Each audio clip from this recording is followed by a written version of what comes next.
আসসালামু আলাইকুম। আশা করি সবাই অনেক ভালো আছেন বাই গ্রাস অফ গড। আচ্ছা, আমি অনেকদিন যাবতীয় চিন্তা করতেছি যে এই টপিকটা নিয়ে ভিডিও বানাবো। তো আজকে আমি এই যে টপিকটা নিয়ে ডিসক্লোজ করতে চাইতেছি, এটা টোটালি ই ভিসার উপর ডিপেন্ডেন্ট, মাস্টার্সের ই ভিসা। সো আসলে আমি একেবারে A to Z reality of ই ভিসা মাস্টার্সের এটা সম্পর্কে আমি আইডিয়া দিব। আর আমি একটু রিয়েল লাইফ কিছু উদাহরণও দেওয়ার চেষ্টা করবো। আর আসলে আপনাকে আপনাদেরকে জানানোর চেষ্টা করবো যে আসলে ই ভিসা কি, এটা নিজে নিজে প্রসেসিং করা যায় কিনা, সেলফ অ্যাপ্লিকেশন করা যায় কিনা, বা এটা আসলে how it's actually works. So এইটা আমি ডিসক্লোজ করব। আসলে বেশি দেরি না করে মূল ভিডিওতে চলে যাই। সো আমি প্রথমে যে জিনিসটা বলছি, ই ভিসাটা কি। এখন আমি যদি বোঝায়া বলতে চাই, ই ভিসাটা হলো এটা শুধুমাত্র মাস্টার্সের অ্যাপ্লিকেন্টের জন্য। আপনার বিষয়টা এরকম হচ্ছে যে আপনি ভার্সিটিকে সকল আপনার ডকুমেন্টস, সকল ভার্সিটি অ্যাপ্লিকেশন, টিউশন ফি সব দেওয়ার পর এ টু জেড একটা এম্বাসি ফেস করার জন্য যা যা ডকুমেন্ট প্রয়োজন পড়ে সব দেওয়ার পর ভার্সিটি ওইখানকার ইমিগ্রেশনে ডকুমেন্টসগুলো জমা দিবে। দেন ওইখানকার ইমিগ্রেশন যদি আপনাকে অ্যাপ্রুভাল দিয়ে দেয় ভিসার বা ভিসা দিয়ে দেয়, তাহলে দেখা যায় আপনার আর এখানে এম্বাসি ফেস করা লাগলো না। আপনি ডাইরেক্ট ফ্লাই করে একদম কোরিয়ার এয়ারপোর্টে নামতে পারতেছেন।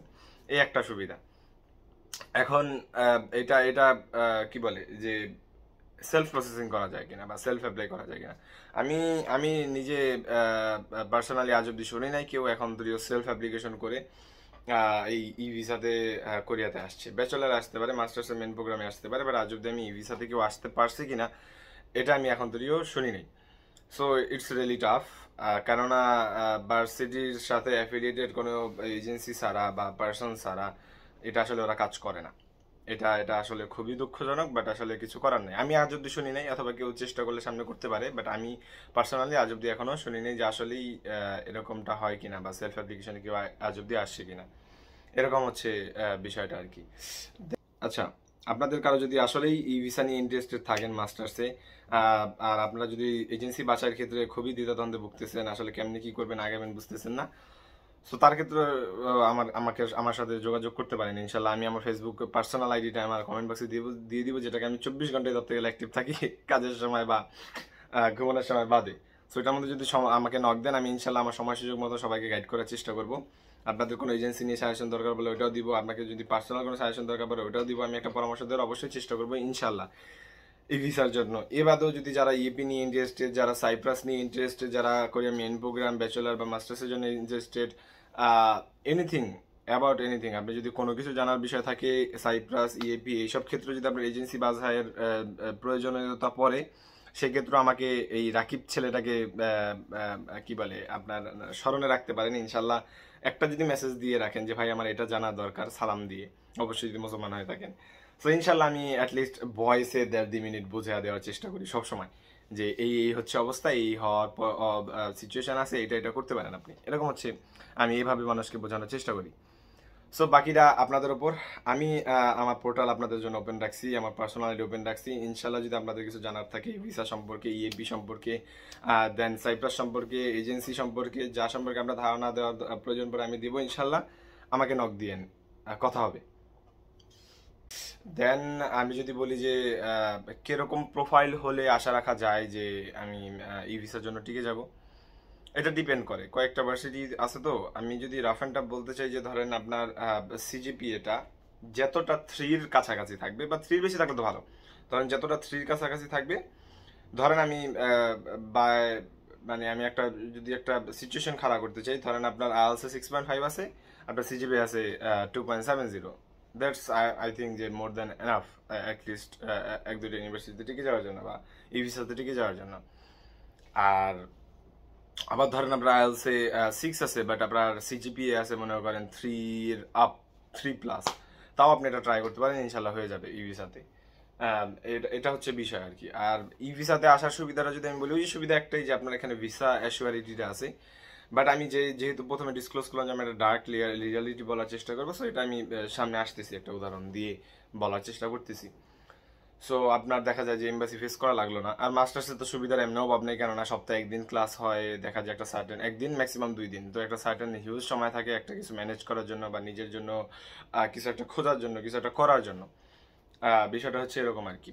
যাই হোক, তো আমি এখন যদি বলতে চাই যে আসলে কোন কোন ইউনিভার্সিটিগুলোর মধ্যে আসা উচিত ই ভিসাতে, বা কোন কোন ইউনিভার্সিটিগুলোতে ভিসা রেশিও ভালো, প্লাস মানে এখানকার এরিয়াটা ভালো, এখানকার অপরচুনিটিসগুলো ভালো হবে আমি মনে করি, বা আপনারা জানতে চাইতেছেন।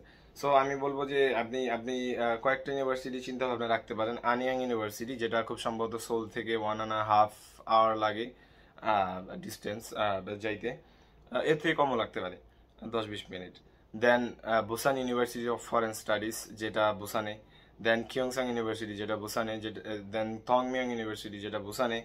দেন দংশিন ইউনিভার্সিটি, যেটা আপনার অন্য একটা সিটিতে পড়ছে, বাট দেখা যায় যে ওইখানেও ভিসা রেশিও খুবই ভালো।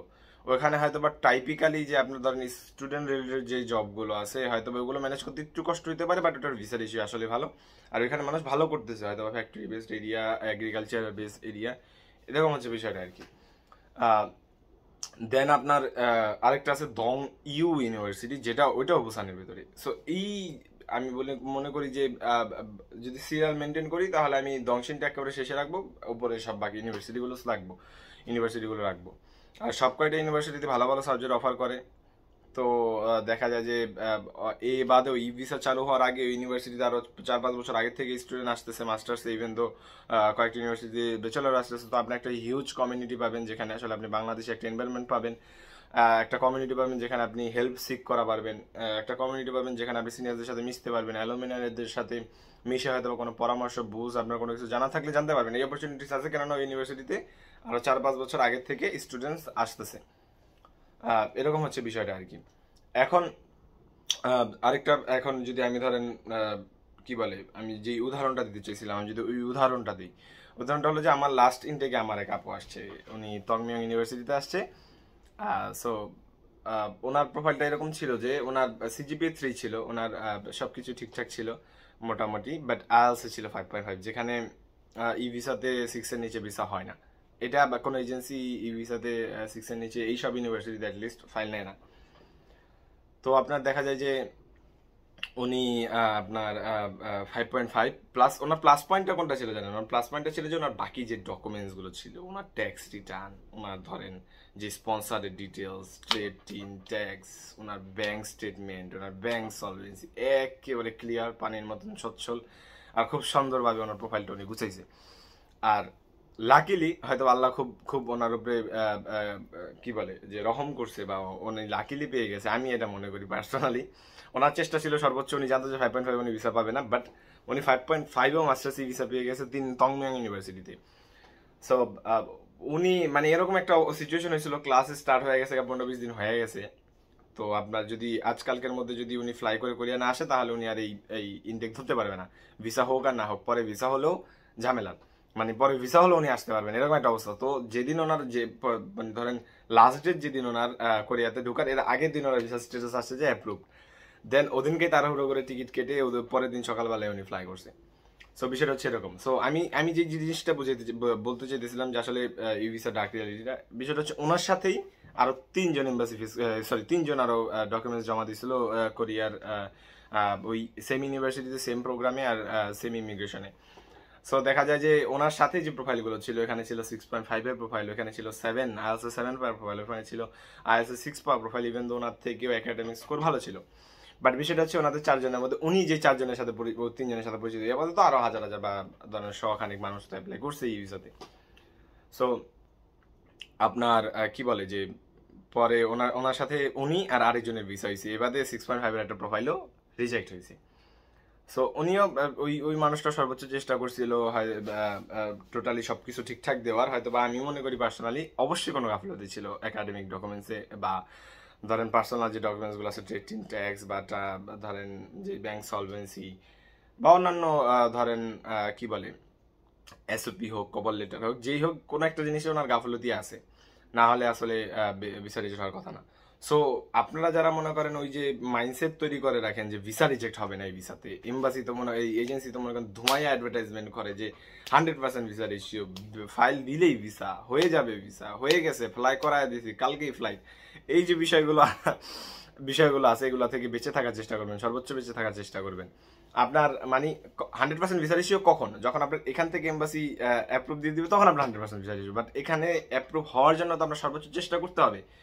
বা সর্বোচ্চ ডকুমেন্টসগুলো গোছায় দিতে হবে, সর্বোচ্চ মানে ফোকাস দিয়ে ধরেন সবকিছু গুছগাছ করতে হবে, আপনার লেভেল বেস ট্রাই করতে হবে যাতে আপনাকে এখানে অ্যাপ্রুভ করে।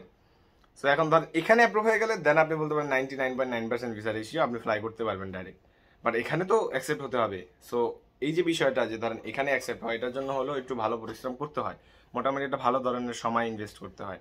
আমি মনে করি ধরেন এমনি এমনি রেগুলার প্রোগ্রামের জন্য অ্যাটলিস্ট যে 1-1.5 বছর আগে মানুষ প্রিপারেশন নিতে বলে স্পন্সরের, আমি বলবো যে ই ভিসার জন্য ধরেন 8-9 মাস 10 মাস আগেও যদি আপনি প্রিপারেশন নেওয়া শুরু করেন, আশা রাখা যায় যে আপনার ধারা, আপনি যদি একটু ফোকাস থাকেন, একটু ডেডিকেটেড থাকেন, একটু ফ্যাসিনেটেড থাকেন কোরিয়ারকির জন্য যে আমি আসবোই, তাহলে মনে করি আমি আপনি 9-10 মাস আগে থেকে প্রিপারেশন শুরু করলে মোটামুটি আলহামদুলিল্লাহ আপনার যদি একটা ডেডিকেটেড কাউকে দিয়ে বা ধরেন একজন যারা আসলেই খুব ভালো কাজ করতেছে ই ভিসাতে এমন কাউকে দিয়ে যদি আগান, তাহলে দেখা যায় আসলে ভালো একটা ফিডব্যাক পাওয়া যাবে ইনশাল্লাহ, আমি মনে করি পার্সোনালি। এটা হচ্ছে রাফ অ্যান্ড টাফ বিষয় ই ভিসা। আর আমি ভার্সিটি নামগুলো ডিসক্লোজ করলাম, আমি পুরো সিচুয়েশনটা ডিসক্লোজ করার চেষ্টা করলাম।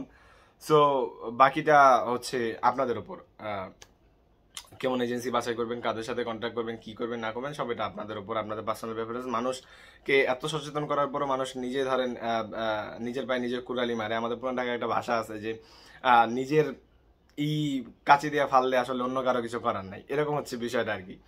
সো এরকম আমি মাঝে মাঝে মানুষদের কাছ থেকে শুনি যে ভাই আপনি একটা সাজেশন দিয়েছিলেন বাট আমি ওনাদের দ্বারা করেছি, এখন তো ভাই এই সিচুয়েশন, ভাই আমি এখন কি করবো আমি কিছু বুঝতেছি না। মাস্টার্সের অ্যাপ্লিকেন্ট, পিএইচডি অ্যাপ্লিকেন্ট, সেকেন্ড মাস্টার্সের অ্যাপ্লিকেন্ট, এরকম মানুষও, আমি যেখানে ব্যাচেলার একটা স্টুডেন্ট সেকেন্ড ইয়ার মাত্র পড়তেছি, বা ধরেন এই লাস্ট সেমিস্টার বাকি আমার সেকেন্ড ইয়ার শেষ হওয়ার জন্য। সো আমি পরামর্শ দিলে হয়তো অনেকে গায়ে হয় না, বাট আমি সর্বোচ্চ পরামর্শ দেওয়ার চেষ্টা করি। এখন এটা সেলফ অ্যাপ্লিকেশনই করুক বা এজেন্সি দিয়ে করা হোক না কেন, এই হচ্ছে বিষয়। সো আশা করি সবাই সচেতন হবেন, ভালো থাকবেন, সুস্থ থাকবেন। আসলে আর কোনো কিছু নিয়ে আপনাদের জানা থাকলে আমাকে বলবেন, আমি ইনশাল্লাহ ওইটা নিয়ে একটা ডেডিকেটেডলি ভিডিও বানাবো। অতদিন অবধি স্টে টিউন, আল্লাহ হাফেজ। আবার দেখা হবে নতুন কোনো ভিডিও নিয়ে, নতুন কোনো টপিক নিয়ে ইনশাআল্লাহ।